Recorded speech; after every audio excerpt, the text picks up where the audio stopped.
सरिता गिरी मुर्दाबाद मुर्दाबाद मुर्दाबाद व्यवहार चाहिँ कोठीमा जन्मेको भन्दा पनि तल्लो किसिमको व्यवहार छ। देशभक्त समाजवादीहरू एक हौं।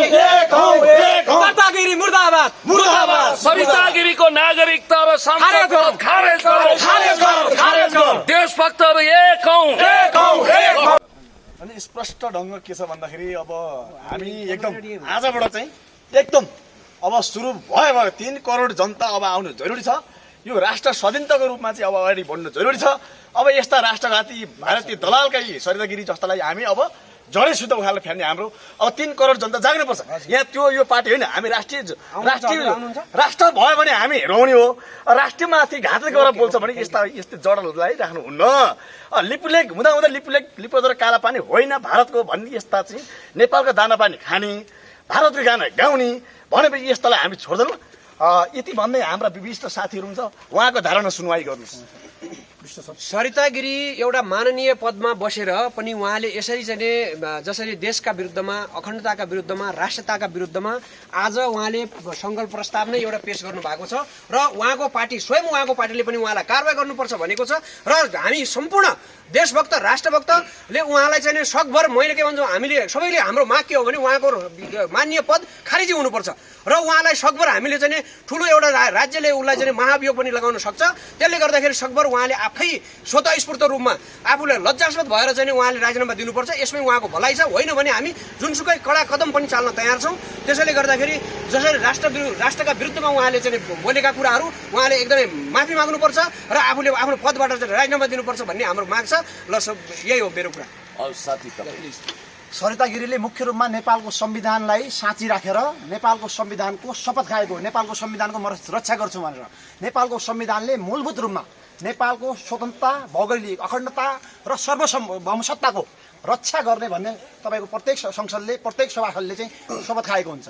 तर सरिता गिरीले त्यो संविधानको बर्खिलाफमा, त्यो संविधानका विरुद्धमा, नेपालको सार्वभौमसत्ताको विरुद्धमा, नेपालको स्वतन्त्रताका विरुद्धमा, नेपालको एकताको विरुद्धमा उसले चाहिँ अभिव्यक्ति दिएको छ। त्यो अभिव्यक्ति फगत अभिव्यक्ति मात्र होइन, के अरे सरिता गिरीको चाहिँ क्रियाकलाप यो राष्ट्रका विरुद्धको देशद्रोह हो, यो गद्दारी हो। हामी चाहिँ अहिले पनि प्राविधिक रूपमा युद्धका विभिन्न मोडलहरू हुन्छन्। हामी चाहिँ दुई देशको सेनाहरू आम्ने सामने लड्ने मात्र चाहिँ बुलेटको मात्रै वारलाई मात्रै युद्ध भनिँदैन। अहिले हामी चाहिँ हाम्रो सिमानालाई चाहिँ भारतले के अरे गैर कानुनी रूपमा, अवैधानिक रूपमा कब्जा गरेको छ र हामीले चाहिँ त्यो सीमा चाहिँ तिमीले गैर कानुनी रूपमा चाहिँ अवैधानिक रूपमा कब्जा गर्यो भनेर नेकपाको यो सरकारले, यो नेकपा पार्टीले होइन एउटा इतिहासको सबैभन्दा ठुलो साहस गरेर एउटा ऐतिहासिक काम गरेको छ र नक्सा चाहिँ नयाँ नक्सा सार्वजनिक गरेको छ। त्यो नयाँ नक्सा सार्वजनिक गरेको चाहिँ जुन त्यो महान कामका विरुद्धमा सरिता गिरीले जसरी चाहिँ अभिव्यक्ति दिइरहेको छ त्यो भनेको राष्ट्रविरुद्धको अपराध हो, त्यो भनेको चाहिँ देश विरुद्धको अपराध हो। त्यसो भएको हुनाले चाहिँ यो राष्ट्र विरुद्धको अपराधको रूपमा, यो देश विरुद्धको अपराधको रूपमा, किनभने हामी युद्धमै छौँ, उसले चाहिँ भूमि चाहिँ दाबी गरिरहेको छ हाम्रो भूमिलाई भने हामी हाम्रो वास्तविक हाम्रो भूमिलाई चाहिँ हामी पाउनुपर्छ, भारतले छोड्नुपर्छ भनेर हामी चाहिँ युद्ध लडिरहेका छौँ। एक किसिमको यो पनि युद्ध हो। त्यस प्रकारले दुई देशबीचको यो युद्धमा चाहिँ नेपालकी सरिता गिरीले, नेपालको एउटा गरिमा संसदको एउटा सभासद सरिता गिरीले चाहिँ भारतको एजेन्डा भएर तपाईँको नेपाल राज्यका विरुद्धको अपराध गरेको छ। त्यसो भएको हुनाले हामी राष्ट्रवादीहरू, यो देशलाई माया गर्ने मान्छेहरू, हामी यसरी यो अभिव्यक्ति दिने मान्छेहरू, यो देशको सार्वभौमसत्तामाथि प्रश्न चिन्ह खडा गर्ने मान्छेहरू, चुनौती दिने मान्छेहरूलाई हामी चाहिँ तपाईँको चाहिँ छोड्दैनौँ। यो देशको स्वतन्त्रता हामी गुम्न दिँदैनौँ। सरिता गिरीले चाहिँ यो अभिव्यक्ति फिर्ता लिने कुरो मात्र होइन, माफी माग्ने कुरोले मात्र पुग्दैन। सरिता गिरीलाई चाहिँ कानुनी कारबाही गर्नुपर्छ। सरिता गिरीले नेपाली नागरिक हुने चाहिँ नैतिकता राख्दैन, त्यसको नागरिकता खारिज हुनुपर्छ र सरिता गिरीलाई चाहिँ नेपालबाट लखेड्नुपर्छ। सरिता गिरी चाहिँ इन्डियाको कोठीमा जन्मेको एउटा चाहिँ अवैधानिक नारी हो। त्यसो भएको हुनाले सरिता गिरीलाई चाहिँ नेपालबाट लखेड्नुपर्छ। यदि इन्डियामा सरिता गिरी अहिले हुन्थी भने, इन्डियामा यदि भारतमा अहिले चीन र भारतको विवाद चलेको छ, डोकलाम चाहिँ तपाईँको चाहिँ एउटा डोकलाममा चाहिँ ठुलो विवाद चलेको छ, के हुन्थ्यो भारतीय संसदमा यदि कुनै मान्छेले चीनका विरुद्ध त्यो कुनै प्रमाण छैन भारतको भूमि हो भन्ने, डोकलाममा चाहिँ भारतको भूमि, भारतले दाबी गरिरहेको भूमि भारतको हो भन्ने कुनै प्रमाण छैन। त्यसो भएको हुनाले चाहिँ हामीले यसो बोल्नु हुँदैन भनेर भारतीय संसदमा कुनै संसदको सदस्यले यदि बोल्थ्यो भने भारतमा त्यो चाहिँ बाँच्ने अहिले चाहिँ ठाउँ हुँदैन थियो, त्यो मरिसकेका हुन्थ्यो, त्यो देश निकाला भइसकेका हुन्थ्यो। तर हाम्रो संसदमा बकाइदा पुरै पुरै दम्बका साथ चाहिँ तपाईँको चाहिँ सरिता गिरी अभिव्यक्ति दिइरहेको छ। यो राष्ट्र विरोधी अभिव्यक्ति हो। त्यसो भएको हुनाले सरिता गिरीको नागरिकता मात्र खारिज गर्ने होइन, संसद पद मात्र खारिज गर्ने होइन, सरिता गिरीलाई कारबाही गरेर यो देशबाट निकाला गर्नुपर्छ। हाम्रो माग त्यही हो। तपाईँ त्यहाँ अनसनमा जाँदाखेरि पक्राउ पर्नु भएको कि सरिता गिरीको घर घेराउमा जाँदाखेरि? होइन, हामी अनसनमा पुण्यदायीको नेतृत्वमा हामी सबै साथीहरू शान्तिपूर्ण तरिकाले रिले अनसनमा जाने र यो मुख्य रूपमा चाहिँ अहिले सरिता गिरीको जो देशद्रोही अभिव्यक्ति छ त्यो अभिव्यक्तिका विरुद्धमा र सरिता गिरीको त्यो सभासद जुन पद छ त्यो पद खारिज हुनुपर्छ। सम्बन्धित पार्टीले चाहिँ सरिता गिरीलाई चाहिँ त्यो संसद पदबाट फिर्ता बोलाउनु पर्छ भन्ने चाहिँ दबाब स्वरूप हामी त्यो दबाब दिनको लागि एउटा अनसन रिले अनसन पुण्यदायीको नेतृत्वमा रिले अनसन गर्ने भनेर हामीले चाहिँ त्यो प्लान बनाएका थियौँ। तर दुर्भाग्यवश हामीले त्यो तयारी गर्दै प्रहरीको हस्तक्षेप भयो। प्रहरीले पक्राउ गरेर अहिले चाहिँ हामीलाई यो पुलिस क्लबमा अनसन त हामीले यही पनि गर्यौं। अब बाबुरामजीको कुरा सुनेपछि म बोल्छु। अब यस्तो हाम्रो आन्दोलन किन जारी छ भने अब हाम्रो यो पहिलो आन्दोलन भनेको जुन यो वैशाख 26 गते हैन, वैशाख 26 गते चाहिँ तपाईँको लिम्बुधुरा कालापानी अनि तपाईँको चाहिँ यो तीनवटा चाहिँ त्यो क्षेत्र चाहिँ जुन 374 भूमिलाई समेटेर चाहिँ किलोमिटर भूमिले समेटेर चाहिँ जुन भारतले एकपक्षीय रूपमा चाहिँ सडक निर्माण गर्यो। त्यसदेखि समाचार आउट भइसकेपछि हाम्रो आन्दोलन सुरु भयो। त्यसको आन्दोलनको बावजुद र हाम्रो यहाँ सडकको चाहिँ तपाईँको यहाँको गर्जन पक्कै पनि सरकारले चाहिँ सदनमा सुनाइ भयो। त्यो अन्तर्गत सरकारले चाहिँ तपाईँको चाहिँ हाम्रो चाहिँ त्यो भूमि भारतले मिचेका भूमिहरू चाहिँ लुटेका भूमिहरू चाहिँ नक्सा जारी गरेर ठुलो महान काम गर्नुभयो। त्यसपछि हाम्रो सरकारले स्यालुट छ। त्यसपछि लगत्तै आयो के आयो तपाईँको चाहिँ एमसिसी प्रकरण आयो। एमसिसी प्रकरण पनि हामीले चाहिँ असहमति चाहिँ जनाइसकेका छन्।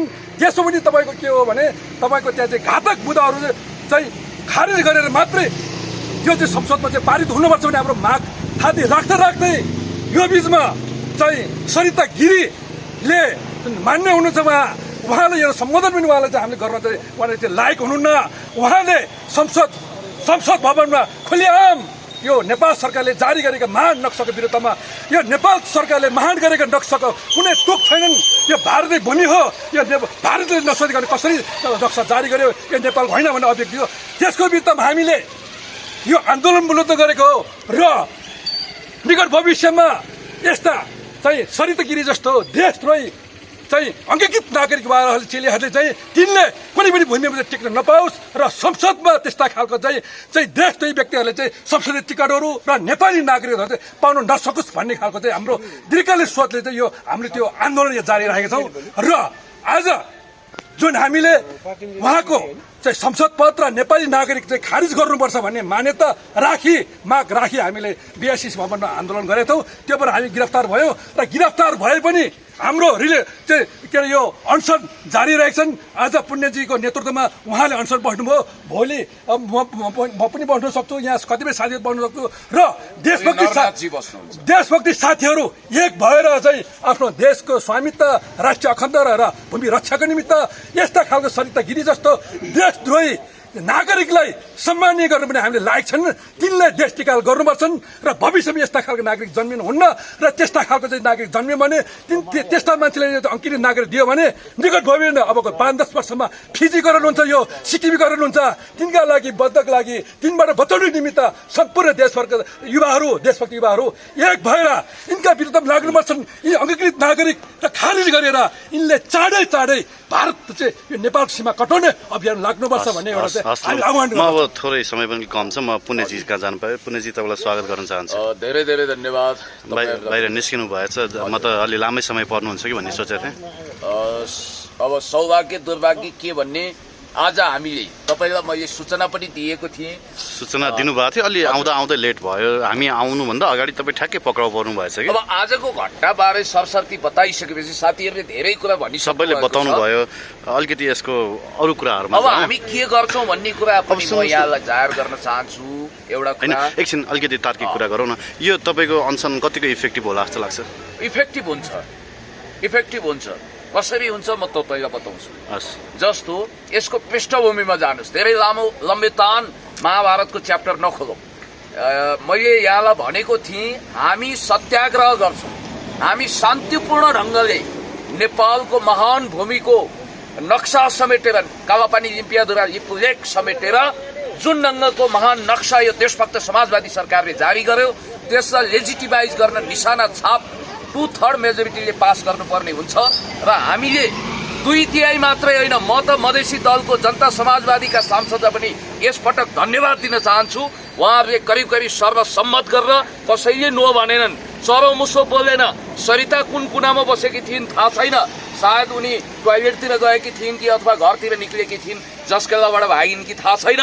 तर हामीले के भन्यौं भने वास्तवमै नेपाली कांग्रेसले पनि यसपटक सुझबुझ देखायो र यो देशभक्त समाजवादी नेकपा हाम्रो पार्टी सरकारले जुन ढङ्गको एउटा फैसला लियो सम्पूर्ण देशभक्त नागरिकले वाह क्या बात भन्नुभयो र भयो के भने सरिता गिरीले 2 दिन अगाडि कालापानी लिपुलेख लिम्पियाधुरा नेपालको होइन भन्ने आशयको अभिव्यक्ति दिनुभयो र यो भारतमै पर्छ भन्ने घटिया निकृष्ट वाहियात खातिए नेपालका गातिए भारतका भने जस्तो सारा नेपाललाई भारतको एउटा सम्प्रभुताभित्र समेट्नुपर्छ भन्ने घातक अभिव्यक्ति दिइसकेपछि हामीले के सोच्यौं भने तपाईसँग पनि अलिकति मैले कुराकानी गरेको थिएँ। अब यो गरेर हुँदैन, अलिकति नैतिक दबाब दिनुपर्छ। सरिता गिरीलाई संसदमा बस्ने गरिमामय संसदको सांसद हुने अधिकार छैन, उनले गरिमा गुमाएकी छिन्, उनको नागरिकता पनि जफत हुनुपर्छ, उनी अंगीकृत नागरिक हुन योग्य छैनन्।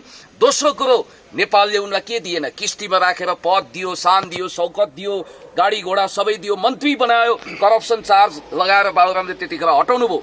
यस्ती घातक नागकन्या विषकन्या जसले नेपाल महान नेपालको आमा विरुद्ध झण्डा विरुद्ध जसले नागिन जस्तो भएर डस्न आई, यो खालको गद्दार रेन्टुबेको मानस पुत्रीलाई नेपालको संसदमा ढिम्किन पनि दिनु हुँदैन। उनका अपराध एक छैनन्, अनेक छन्।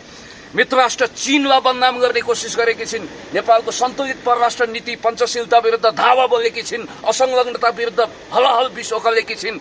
महान निजगढ काठमाडौँ फास्ट ट्र्याक र गौरवशाली राष्ट्रिय गौरवको आयोजना निजगढ विमानस्थल बन्नु हुँदैन भन्ने ढङ्गले कन्स्पिरेसी षड्यन्त्र गरेकी छिन् र गौरवशाली नेपाली सेनालाई डाउन साइज गर्नुपर्छ भनेर उनले यो ढङ्गले क्याम्पेन गरेकी छिन्। नेपालको सारा संरचना ध्वस्त तुल्याउनको निम्ति प्रयोग भएकी लेन्डुप दोर्जेकी मानस पुत्री उनी हुन् भनेर हामीले के सल्लाह गर्यौं भने अब यसपटक भविष्यमा कुनै पनि सरिता गिरी संसदमा जन्मिन नसकुन् भनेर हामीले एउटा प्रभावशाली आन्दोलन गर्नुपर्छ, सत्याग्रह गर्नुपर्छ भनेर हामीले रिले अनसनको सुरुवात गर्यौं। सुरुवात गर्दाखेरि हामी बानेश्वर आयौं।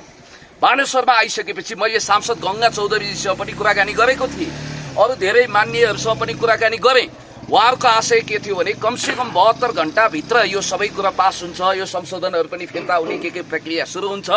हामी तपाईहरुसँगै छौं, सोलिडारिटी व्यक्त गर्नुभयो। आज पनि यहाँ आउन खोजिरहनु भएको थियो, समयले भ्याउनु भएन र म तपाईलाई भन्न चाहन्छु हामीले त शिरमा कफन बाँधिसकेका छौं। देशको पक्षमा, जनताको पक्षमा, विकासको पक्षमा, समृद्धिको पक्षमा, राष्ट्रघाती विरुद्ध, रेन्डुपेट विरुद्ध हामीले मोर्चा खोलिसकेका छौं। हामी रोकिदैनौं, थामिदैनौं र हामीले त्यहाँ जब अनसन सुरु गर्न लाग्यौं, हामी त कस्तो अवस्थामा पुग्यौं भने बाहिर कहीँ अनसन सुरु गर्ने अवस्थै भएन र हामीले के सोच राख्यौं भने केही अभिव्यक्ति दियौं र सिधै हामी घेरा तोड्दै देशभक्त नेपाल प्रहरीको त इच्छा हुँदो हो साथीहरूले गएर संसदमै आवाज घन्काउन्, तर उहाँहरूलाई वर्दीको मर्यादालाई छेक्यो, निषेधित क्षेत्र जान पाउनुहुन्न भन्ने बित्तिकै घेरा तोड्ने कोसिस गर्दा हामी गिरफ्तार पर्यौं। साथीहरू देखिरहनु भएको छ र त्यसपछि यहाँ हामी आयौं। आइसकेपछि यहाँ प्रबुद्ध व्यक्तित्वहरू यहाँ आउनुभयो। हेमराजजीलाई धन्यवाद दिन्छौं, मंगलजी आउनुभयो, स्वागतजी आउनुभयो, अरू साथीहरू पनि नेकपाका पनि थुप्रै देशभक्त नेता कार्यकर्ताहरू आउनुभयो र हामीलाई हौसला बुलन्द गर्नुभयो। भोलि हामी के गर्छौं तपाईलाई अहिले हामी लगभग 9 बजेतिर छुटेका छौं। भोलि हामी बिहानै उपेन्द्र यादवजी कहाँ जाँदैछौं। खुसीको कुरा, एउटा दुःखको कुरा के भने सरिता गिरीले पार्टीको आदेश अवज्ञा गरेर उनले संशोधन हालिछन्, कालापानी लिम्पियाधुरा लिपुलेख नेपालको होइन भनेर यो एकदमै घटिया किसिमको संशोधन हालिछन् र त्यसलाई फिर्ता लिनको लागि समाजवादी पार्टीले विज्ञप्ति जारी गरेछ। धन्यवाद उपेन्द्र यादवजी, हामी तपाईलाई धन्यवाद दिन्छौं र उपेन्द्र यादवजीलाई हामी भन्न चाहन्छौं तपाईको परीक्षाको घडी आएको छ, अग्नि परीक्षाको। तपाई राष्ट्रिय पार्टी बन्न चाहनुहुन्छ भने यसपटक तपाईलाई अमूल्य मौका छ। तपाईले सरिता गिरीलाई पार्टीको साधारण सदस्यबाट निष्कासन गरेर सांसदको फुली थुतेर यो प्रमाणित गरिदिनुस् कि जनता समाजवादी पार्टी पनि देशभक्तिको कुरामा हामीसँगै उभिन तयार छ भनेर प्रमाणित गरिदिनुस् भनेर हामी ज्ञापन पत्र बुझाउन जान्छौं। त्यसपछि माइतीघर मण्डलमा आएर हामीले अन्त पाएनौं, त्यही बसेर हामी अनसन बस्छौँ, यो निरन्तर हुन्छ, तबसम्म हुन्छ जबसम्म सरिता गिरीको सांसदको लोगो र नागरिकता थोतिँदैन र एमसीसीका घातक बुदाहरू हटाउनु पर्छ भन्ने अर्को माग पनि हाम्रो छ। ओके, यहाँ दुईजना हुनुहुन्छ, तपाईँहरू पनि बुझेरै आन्दोलनमा जानुभएको हो? के बुझ्नुभयो? नेपालको एउटा नेपालको सभासद भएर अनि चाहिँ त भनेपछिमा भारतको बनाएर अहिले चाहिँ त भनेपछिमा 81 चाहिँ त भने भारतको बोल्ने अनि चाहिँ त भने भारत अब लिपुले कालापानी चाहिँ त भनेपछिमा भारतको नक्सा हो, भारतको हो भन्ने त्यो भनेपछिमा नेपालको पदमा बसेर नेपालको चाहिँ त भनेपछिमा एउटा अगाडि बसेर चाहिँ त भनेपछिमा उहाँले के बोल्नु भनेको चाहिँ त भने सरिता गिरीको पक्षमा विपक्षमा हामी चाहिँ त भनेपछिमा कन्टिन्यू हाम्रो चाहिँ त आन्दोलन आज होइन कि कन्टिन्यू हाम्रो आन्दोलन जारी हुनेछ। हामी चाहिँ त भने यसको लागि चाहिँ त सङ्घर्ष र बलिदान दिन तयार छौँ। हिजो प्रहरीको लट्ठी खाने पनि तपाईँहरू नै होइन? हजुर, हिजो प्रहरीको लट्ठी खायौँ। हामी चाहिँ त भनेपछि देश र जनताको लागि चाहिँ लट्ठी होइन, हामी चाहिँ ज्यान जाओस् तर चाहिँ हामी चाहिँ त्यसको लागि कठोर भएर चाहिँ हामी लाग्नेछौँ र हामी चाहिँ त भने अब त्यसको सरिता गिरी जस्तो मान्छेलाई चाहिँ त भनेपछिमा जसरी पनि भनेपछि संसद पदबाट खारेज गर्नुपर्छ र वा नागरिकता पनि चाहिँ त भनेपछि त्यसको खारेज गरेर चाहिँ त भनेपछि भयो भनेपछि ठिक छ, नत्र भनेपछि सरिता गिरी जस्तो मान्छे चाहिँ संसद पदमा बस्नु उचित छैन र यस चाहिँ त भनेपछि यो संसद पदमा बस्ने सबैले चाहिँ बुझ्नुपर्ने छ र त्यसको लागि चाहिँ हामीहरू जतिजना साथीहरू बसिरहेको छौँ त्यसको लागि हामीहरू अझै पनि चाहिँ त भनेपछि भोलि पनि हाम्रो चाहिँ अनुसन्धान बस्ने उ छ, अब पर्सि पनि बस्ने छ। हाम्रो चाहिँ त भनेपछि यसको लागि चाहिँ हामी कन्टिन्यू चाहिँ हामी तपाईँको आन्दोलन निरन्तर छ। म एकचोटि पुण्यजी सब फेरि पनि आएँ। अब अङ्गीकृत नागरिकताधारीहरू त अरू पनि छन्, तर सरिता गिरीले जस्तै अभिव्यक्ति त धेरैले दिएका छन्। यो सरिता गिरी चाहिँ कहाँबाट परिचालित हो कि मतलब कसको भाषा बोल्नु भयो, उहाँले कसलाई पक्षपोषण गर्न खोज्नु भएको, के लाग्छ पुण्य गौतमको विचारमा? तपाईँले बडो अमूल्य प्रश्न सोध्नुभयो, ठिक भन्नुभयो।